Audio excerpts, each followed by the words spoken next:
Subscribe कयो मुझे channel के घंटी के निशान ते क्लिक कयो जी हर नए वीडियो की नोटिफिकेशन तव्हांखे मिली सके। अस्सलाम वालेकुम दोस्तों, आऊं आहियां महबूब उमर जो हिन वीडियो में आऊं तव्हांखे ॿुधाईंदुसि 4 एप्लीकेशन के बारे में। ये 4 उहे एप्लीकेशन आहिनि जेकॾहिं तव्हां सिंधी आहियो त तव्हांजे मोबाइल में हुअणु घुरिजनि। जी हाँ, फर्स्ट में जेका एप्लीकेशन आहे उहा उन्हनि दोस्तनि लाइ आहे जिन खे सिंधी पढ़णु कोन थी अचे या सिंधी लिखणु कोन थी अचे।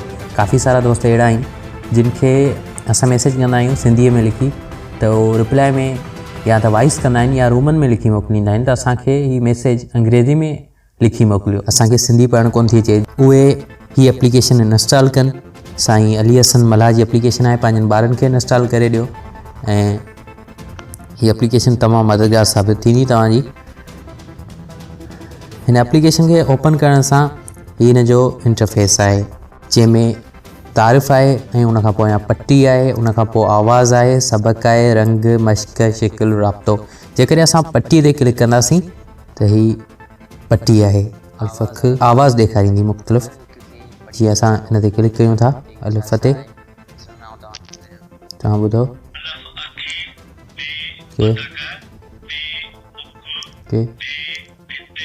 जी आहे बेबिट। जेकॾहिं तव्हां सबक़ ते क्लिक कंदो त इहे सबक़ आहिनि ऐं ज़ेरूं ज़बरूं पेश वग़ैरह अलॻि ॾिस।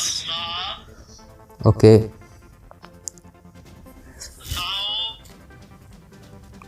ये शिकलूं आहिनि,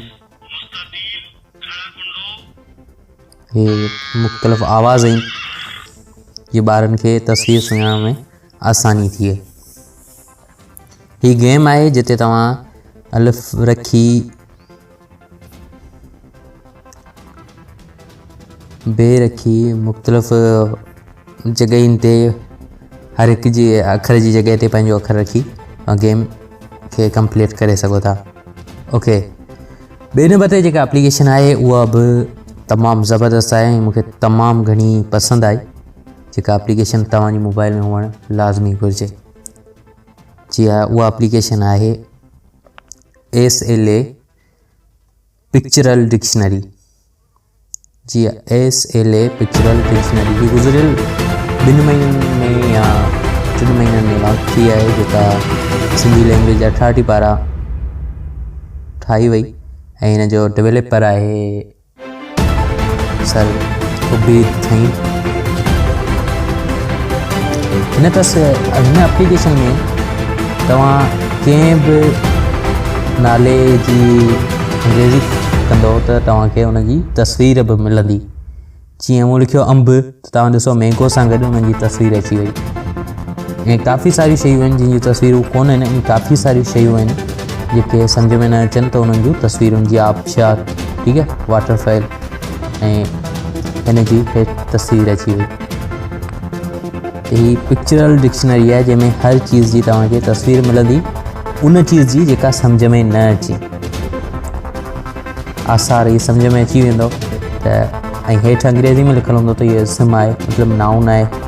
के काफ़ी सारा लफ़्ज़ आहिनि जेके सवला लफ़्ज़ बि आहिनि ऐं ॾुखिया लफ़्ज़ बि शामिलु आहिनि हिन डिक्शनरी में। अच्छा, 3 नंबर ते जेका एप्लीकेशन आहे उहा आहे इंग्लिश सिंधी डिक्शनरी। हिनखे जीअं असां ओपन कंदासीं हिन जो इंटरफेस आहे ऐं हिते तव्हांखे सिर्फ़ु एड ॾिसण में ईंदा कुझु, बाक़ी पॉपअप वग़ैरह जा को बि एड कोन ईंदो। ऐं जेके एप्लीकेशनूं तव्हांखे ॿुधायां पियो उन्हनि मां कंहिं बि एप्लीकेशन खे का बि परमिशन्स रिक्वायर्ड न आहे, का बि परमिशन न आहिनि वठंदी, ठीकु आहे। तव्हां इजाज़त न आहिनि वठंदियूं त उहो तव्हांजी इंटरनेट खे इस्तेमालु कनि, तव्हांजी गैलरी खे ॾिसनि, तव्हांजी जेको सो मीडिया, तव्हांजी कैमरा, तव्हांजी लोकेशन, कुझु बि कंहिं बि शइ जी तव्हांखां का बि परमिशन न वठंदी आहे। जीअं असां गुड लिखियो ते सुठो अची वियो ऐं हेठि वॾी समरी सम्झाणी लिखियलु आहे वॾी, ऐं उनखां अलावा हुन सां रिलेटेड काफ़ी सारा लफ़्ज़ लिखियलु आहिनि, तव्हां ॾिसी सघो था। ओके, जेकॾहिं तव्हां सिंधी टू इंग्लिश ते क्लिक कंदो तॾहिं बि तव्हां ते सिंधीअ में लिखो ऐं तव्हांखे अंग्रेज़ी में हुनजी, जी दोस्त, जीअं हिते तव्हां सिंधी में कुझु बि लिखो तव्हांखे हिंदीअ में तव्हांखे हुनजी अंग्रेज़ी में माना मिलंदी। जीअं मूं लिखियो सुठो, तव्हां ॾिसी सघो था त हिते तव्हांखे अंग्रेज़ी में हुन सां मिलंदड़ लफ़्ज़ न पर मुकमल जुमिला तव्हांखे मिलंदा। सुठो बी ऑफ गुड की, अच्छा, सुठो शर्तनि ते थिए, बी ऑन गुड टर्म्स। उन खां अलावा सुठे सेलिंग, पर हीअ एप्लीकेशन वरी बि ॿियनि डिक्शनरियुनि खां वधीक बहितर आहे मुंहिंजी नज़र में। तव्हांखे कहिड़ी थी पसंदि अचे उहा तव्हांखे ख़बर हूंदी। ओके, हाणे चौथे नंबर ते जेकी एप्लीकेशन आहे उन जी ज़रूरत सभिनी शागिर्दनि खे हूंदी। ऐं जेकॾहिं तव्हां स्टूडेंट आहियो त हिन एप्लीकेशन खे चकर ज़रूरु ट्राए कयो। हीअ एप्लीकेशन उन्हनि माण्हुनि जे लाइ बि काराइती आहे जेके किताब पढ़ण जो शौक़ु रखनि था, अदब सां वाबस्ता आहिनि। त हीअ एप्लीकेशन खुलंदी ऐं राजा सांद जी एप्लीकेशन आहे जंहिंजो नालो आहे सिंध सलामत किताब घर। ऐं हिते तव्हांखे हर सनफ़ में किताब मिली वेंदो ऐं हिते काफ़ी सारा किताब आहिनि। 380 खां बि वधीक किताब हिन में शामिल आहिनि ऐं जंहिंमें शाइरी, कहाणियूं, तारीख़, फ़लसफ़ो ऐं सियासत, नावल, लोक अदब, मज़हब, मुख़्तलिफ़ मौज़ू। जी हा, असांजी शाइरी ते क्लिक कंदासीं त हीअ तव्हां ॾिसी सघो था काफ़ी सारा किताब शाइरी जा ऐं साम्हूं अची विया, जिन में अञा सोच में आहियां। हिनखे जेकॾहिं असां पढ़णु चाहियूं त हिते मुकमल किताब पढ़ो ते क्लिक करे असां हिनखे पढ़ी सघूं था। हिते कुझु ऑप्शन तव्हांखे मिलंदा जंहिंमें तव्हां को ॿियो किताबु पढ़णु चाहियो त सनफ़ ते क्लिक करे तव्हां को ॿियो किताबु पढ़ी सघो था। या किताब घर ते वञी तव्हां ॿीहर किताबनि जी फ़हरिस्त में वञी सघो था ऐं पब्लिशर ऐं लेखक जे बारे में ॾिसी सघो था। ऐं असांजे बारे में तव्हां क्लिक कंदो त किताब घर जे बारे में, रशीद समूह एप्लीकेशन जे बारे में, राजा सांद असां सां तावन कयो। ओके, हीअ फ़हरिस्त आहे। हिन फ़हरिस्त मां तव्हां कंहिं बि हिक ते क्लिक कंदो तव्हां डायरेक्ट उन मौज़ू ते पहुची वेंदो। ऐं मथे कुझु ऑप्शन आहिनि जिन में तव्हां फ़ॉन्ट चेंज करे सघो था। जीअं सिंध सलामत रीड रखियल आहे, हिनखे आउं IS शबीर ख़ान रखंदुसि तॾहिं बि हाणे तव्हां ॾिसो हिन जो फ़ॉन्ट चेंज थी चुको आहे। उन खां अलावा जेकॾहिं हुन जी साइज़ वधाए घटाए सघंदो तव्हां मथे ॾिसी सघो था 2 साइज़ जा बटन आहिनि, प्लस ऐं माइनस वारा। ओके, जेकॾहिं मूंखे बैक वञिणो आहे त तीर जो निशान आहे मथे ऐं हीअ ॾिसो शाइरी आहे। तो ॾिनी जेका ख़ुशी विसरे नथी, सूंहं तुंहिंजी सादगी विसरे नथी। मां कयां थी प्यार तोसां ओ पिरी, प्यार वारी सागड़ी विसरे नथी। दोस्त दिल पर दाद दिलो हो तो चयो, दिल रुबा ही दिल लगी विसरे नथी। रूबरू तुंहिंजी अदान ते मुठी, मूं कई जा शाइरी विसरे नथी।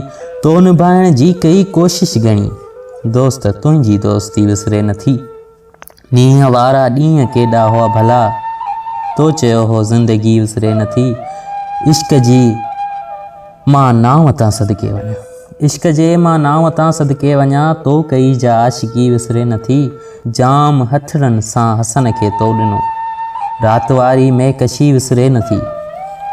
जाम हथड़नि सां हसन खे तो ॾिनो, राति वारी महकशी विसरे नथी। जी हा, त हिते काफ़ी सारी शाइरियूं आहिनि जेके तव्हां पढ़ी सघो था ऐं शाइर थी वञिजो। आमद शाइर थी वियुसि ऐं हिन जो फ़ॉन्ट असां चेंज कंदासीं। ओके, जेकॾहिं हिन मां का टेक्स्ट तव्हां कंहिंखे शेयर करणु चाहियो यानी व्हाट्सअप, फेसबुक वग़ैरह ते, तव्हां इज़ीली हुनखे सिलेक्ट कयो ऐं हुन खां अलावा शेयर ते क्लिक कयो। शेयर ते क्लिक करण सां तव्हां व्हाट्सअप ते अची वेंदो ऐं व्हाट्सअप ते कंहिंखे मोकिलणु चाहियो, मिसाल मां तारिक खे मोकिलणु चाहियां थो त हीअ मूं तारिक ॾे मोकिली। तो दोस्तों, ही हुई अॼु जी वीडियो। उम्मीद आहे तव्हांखे पसंदि आई हूंदी। वधीक ॾींहुं वीडियोज़ जे लाइ मुंहिंजे चैनल खे ज़रूरु सब्सक्राइब करण सां गॾु घंटी जे निशान ते क्लिक कंदा ऐं जेकॾहिं हीअ वीडियो तव्हांखे पसंदि आई, वीडियो खे लाइक करे दोस्तनि सां ज़रूरु शेयर कंदा ऐं पंहिंजी राय कमेंट में ज़रूरु लिखंदा। मां मिलां थो तव्हां सां अॻी वीडियो में। तेसीं ताईं ॾींदा इजाज़त। अल्लाह हाफ़िज़, गुड बाय।